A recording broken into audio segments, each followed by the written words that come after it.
Welcome back. It is 1616. In the last one, Elias and Ismay got married. Isabella and William had their first child, Margaret, and Brangwine has started courting Camille. For the spreadsheet, I just want to thank Diamond once again for helping me with my spreadsheet. I really, really appreciate it. I mean, you've been such a great help, so I really, really appreciate it. Wanted to give you a call out here because you're amazing. But now we'll do birthdays. So Margaret, our baby Margaret, can't get an 8 or 16. I'm going to die if she dies, seriously. Oh, that was close, but she survived. Okay. Selah Hobart can't get a 7, 14, or 19. She survived. Solomon Waldrick can't get a 2, 4, or a 6. He survived. Humphrey Dubois III can't get a 7 or a 13. He survived. Will he marry? No, 1 through 5. He will. How many children will he have? 7. Good for you, Humphrey. Oh, I gotta go down here. Humphrey Dubois. 7. Okay. And then this year, Constance Venian is becoming a young adult. She can't get a 3 or an 18. She did not. Let me just come here. Camille is kind of already spoken for Constance, so we'll come back to you when the time comes. Bertram, Genevieve, and Gwendolyn are all becoming adult part 2, so they all have to get at least an 8. He did not. She did. She did. Okay, so just Bertram. All right. I think that is it. We have 2 pregnant Sims, and then we're not pregnant, but we could become pregnant this year. That could be nice. So we will focus on that, and everything looks good, and let's hop into the game. So first thing we're going to do is going to age up little Margaret. We are going to also, apparently there's no trash can around here. I don't know. So I'm going to get that diaper in the trash. And then, yes, we are going to age up little Margaret. And she is so cute. She aged up to be Calm, actually. And she looks a lot like her dad. She's got the black hair. She's got the green eyes. So we'll kind of see as she gets older whose like facial structure and stuff she takes after. But for right now, she does have the hair and eye colors from her father. And it looks like maybe the skin color from her father as well. So that's how our baby is growing up. And the next thing we're going to do, it is Harvest Fest. Ignore that because that's not a real holiday. But I had Brangwine kick a gnome, and now all the gnomes are angry, and I can't appease them. And usually I can appease them after they get mad, but maybe that's just if you give them the wrong gift. I don't know. Anyway, so they look like they're going to kill her. But anyway, so we're going to have a dinner today. It's not Harvest Fest, it's just a dinner to introduce little Margaret to the family. So that is what we're doing here, is trying to get her introduced to the family. Now that, their first child has been born, obviously she wants to introduce her to her parents and to Elias. And I don't have Ismay on here. Actually, William doesn't even know Hughie, so I'm going to have to go through Isabella really quick here. But yes, we are going to have a dinner to introduce the baby to the family members. So that's what we're going to do here. And yes, okay, we're going to make it a hangout. I'm just going to mop the floor really quick because the gnomes are mad at me and breaking things. But yeah, so everyone is coming over to eat and spend time together and discuss about the baby. They're all very excited. Isabella is very happy that everything worked out. Obviously, she knows how much her mother has struggled to have children. So, I think that it was in the back of her mind because Sophronia probably warned her, like, don't be, too depressed if things don't work out, because for poor Sophronia, it didn't work out over and over and over again. So, anyway, Isabella is going to come here and just start chatting with them, telling them about, how everything went, how Margaret is doing, how she is growing up nicely, and they're all very excited. Sophronia is very excited to have some grandbabies, even though she already does through Clarice, but she's excited to see the baby, have her daughter actually have a child. She didn't raise Clarice. She didn't even really know her that well until Clarice was already an adult. So, also, as you just saw, Joya just died in childbirth. So that's just great. That is just great. Joya did just pass away in childbirth, and I am not happy. But they had 4 kids, so I guess that's at least all 4 kids survived so far. I'm really starting to get nervous about our population being cut in literally half when we move. So that is a concern of mine. Did Huey and Sophronia just woohoo in my bed? But yes, so look at this cute animation for introducing the baby. Oh, it's so sweet. And so everyone is meeting the baby and having a good time, and it's all very nice and lovely. So we're just going to have these two woohoo again because why not have another baby? So let me just check their needs here. And yes, Brangwine is still complaining and angry, but at least she didn't make a scene at the party for the baby. And then we're going to have like an at-home date with these two, just kind of, being at home and hanging out with each other, just like trying to feel good after the baby was born. Also get those woohoos in, maybe get pregnant again. So I do want that. These two, honestly, I'm not really sure what's going on with these two. You'll have to help me figure that out because both of them think the other one is like flirty. Both of them get jealous, and I'm not even controlling them doing that. Maybe things are not as good as I initially hoped between the two of them. But I don't know. Maybe it's just miscommunications, or like, maybe they both like attention from other people, but they would never act on it. I don't know. We'll have to see how it goes. But for right now, they're in love with each other. They're very excited about their baby, and they are trying to get pregnant again. Unfortunately, it's not really working. And I don't know what is going on with my game because I've noticed this. Maybe I need to see if like MCCC has a new version or something, because I am noticing that my risky woohoo is not really working. Also, we just have our dear Ismay and Elias having their first child, a girl. But yeah, I just don't know. My risky woohoo is just not getting anybody pregnant lately. Like, I've noticed it across, like, for a while now, and everybody has negative romantic interactions at the try for a baby. So I'm not really sure what is going on there. I don't know. I'm going to have to check through my MCCC settings. I think that that's probably going to have to happen. So we'll see where we go from there. I'm actually going to start a pregnancy with her manually because they won't try for a baby. They're woohooed like 10 times and they are not pregnant. So, and the reason for that is also just because I know that that's kind of cheating, but like, we need a lot of kids going into this move to America. We need it. Like, we're desperate because we're going to lose half of our Sims. And I would really like at least one of their children and or Isabella to survive. I don't really want to go to a side family. So we're just going to have to focus there and do our best.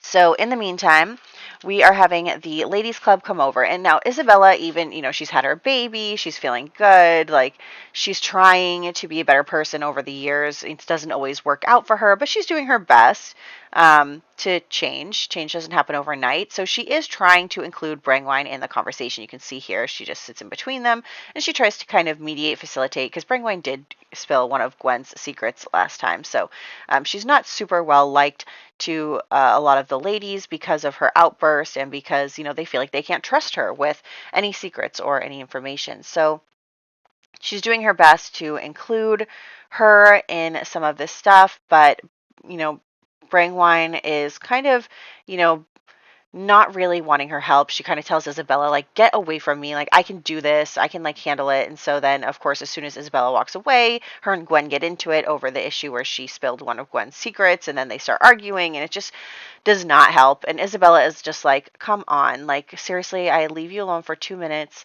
It's not working. Like, can't you just can't you just get people to like you? Like, it's really, it's going to be hard. It's an uphill battle for Brangwine, especially because of her outburst where she did share one of Gwen's secrets, and now there was like a scandal involved and everything.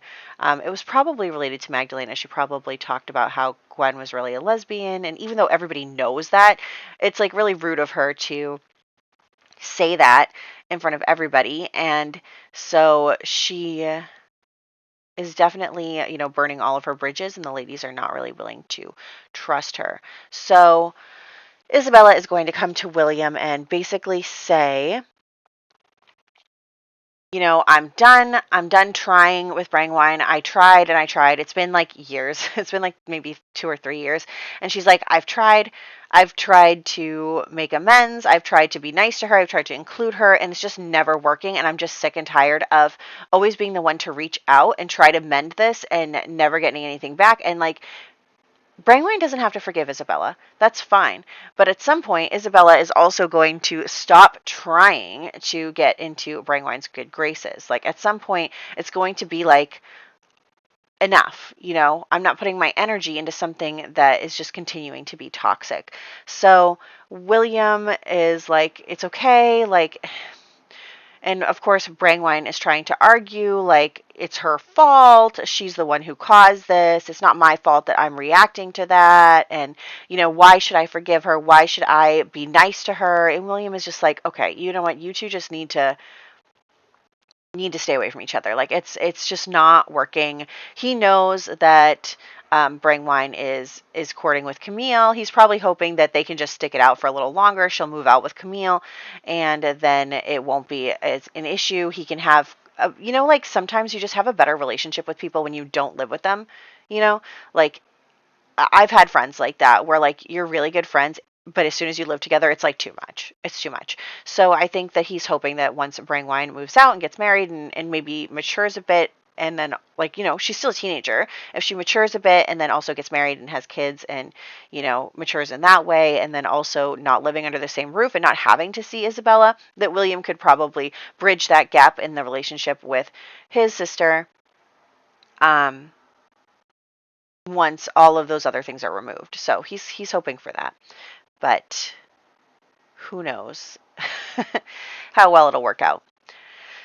Especially since we are moving to America. And I do want to leave some Sims behind because then, so I'm going to take most of our Sims with me, but I think we're going to leave Brangwine behind. So I think that she's going to stay here, and that by staying here, she, she can always move to America the next year if it comes to it where we lost too many Sims. We need to bring in some more.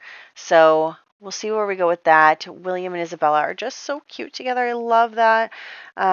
They just are really, really sweet together. And I don't know.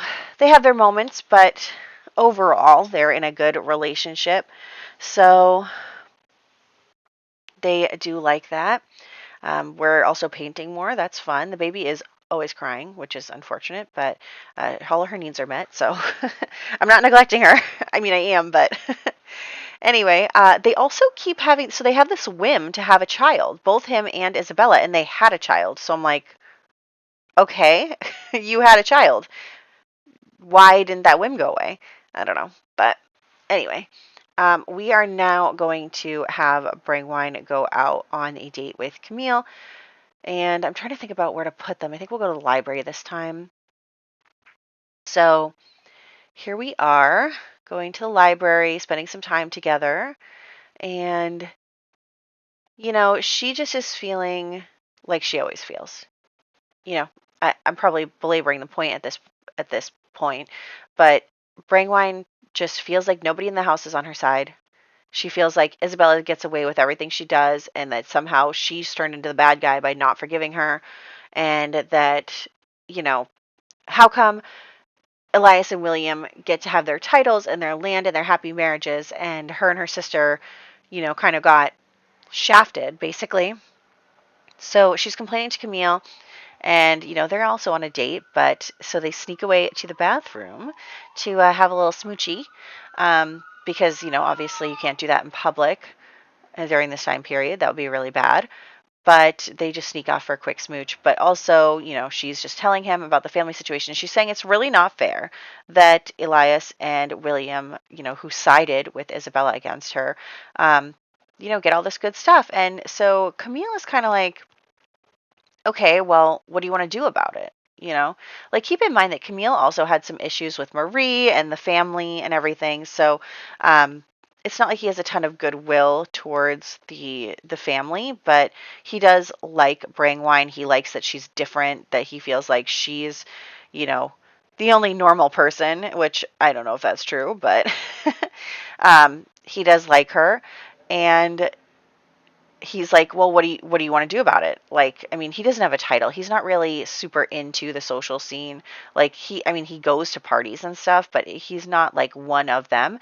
And so Brangwine is like, what do you mean? Like, what can I do about it? And he's like, well, isn't there any like drama, scandal, like something that, you know, you could exploit? And she's like, oh, like, I don't know. I just remember my mom being really unhappy, like, over Eliza and William's like marriage choices. So Camilla's like, okay, well, let's try to find something. Let's go. So they kind of come back to the house, and everyone's walking around, but they're trying to be like sneaky about it, go into different rooms, pull out the drawers. There's no office in this house anymore, but pretend there was an office. And they're going to like kind of rummage through things and like look through documents and try to find something. Like, I don't think Brangwine necessarily wants to destroy her brothers, but she wants to embarrass them. She's hoping for like something scandal worthy that will kind of, embarrass Isabella, embarrass them, and, cause some discomfort. So they're kind of looking through stuff, and yeah, see, William is jealous. Why are you jealous? She's just talking to Brangwine. They hate each other. But apparently that happened. So anyway, so yeah, they kind of look through some stuff, and they see some like official looking documents, and they're like going to get caught. So Camille's like, I'm going to take these home and look through them. So that's how that ends before we start going into the birthdays. So birthdays. Obviously, Margaret de Mohun is an infant. Selah Hobart is a toddler. Solomon Waldrick became a child. He was right there. Humphrey Dubois III became a teenager. Constance Fenian became a young adult. Bertram Waldrick passed away. Millicent Hobart was born and became an infant. And then, unfortunately, Joya Hobart did die in childbirth. So those are all of the birthdays. And what do we have going on next year? Let's see. Next year we have, all those toddler birthdays. So our Margaret is going to be born. We're probably going to have a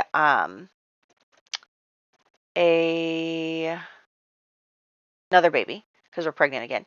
And then also, okay, it looks like also next year Camille is aging up into an adult. Oh gosh, she's like 10 years older than her.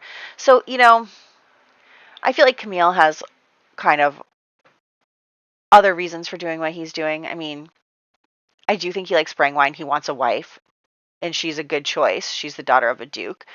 And, but I think that he also kind of harbors some resentment towards their family for some stuff that happened years ago, with the whole Theta situation? I think so.